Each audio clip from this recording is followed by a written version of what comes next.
Let's dive into the discussions shaping the nation. Thanks, Lieutenant Corda.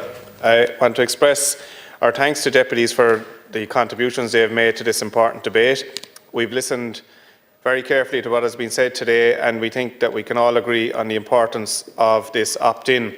In summary, this proposal was presented by the European Commission to the Council on the 14th of February last 2025. It is for an amending regulation which will update and replace Annexes A and B of the recast Regulation 2015-848. Annexes A and B are decisive in defining the scope of application of Regulation 2015-848 of the European Parliament and of the Council of the 20th of May 2015 on insolvency proceedings. These annexes are set out definitive lists of the different types of national insolvency proceedings and national insolvency set out the definitive lists of the different types of national insolvency proceedings and national insolvency practitioners in each member state that are to be recognised by other member states for the purposes of the regulation. It is therefore important that these annexes are regularly updated in order to reflect the actual legal situation in the member states.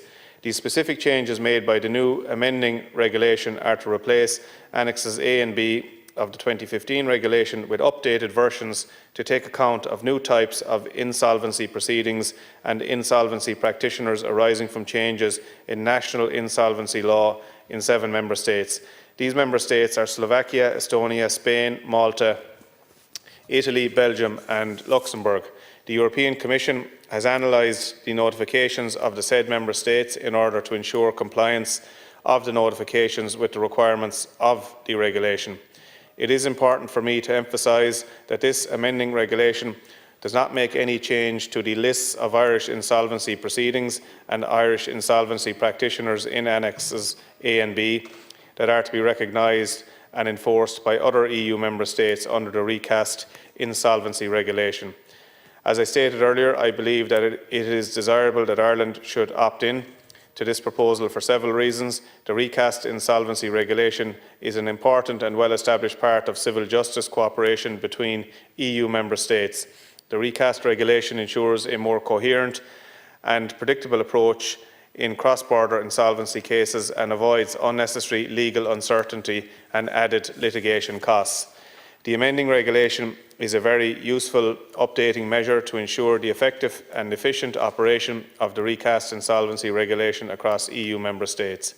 As deputies will appreciate, it is desirable for Ireland to apply the same updated rules as other member states.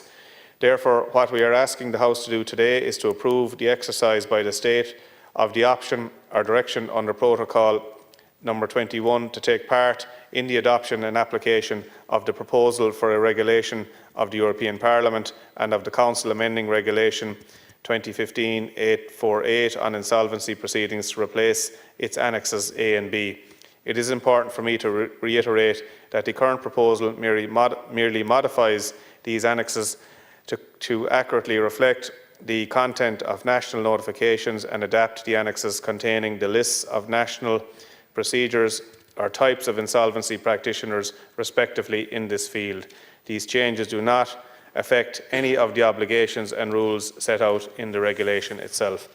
The relevant 3-month period to opt in to this proposal will expire on the 13th of May 2025, and it is desirable that Ireland should exercise its right to opt in to this amending regulation. Therefore, I ask the House to approve the opt-in in this amendment to the proposed regulation. Like, share, and subscribe, and let us know your thoughts in the comments. We'd love to hear from you.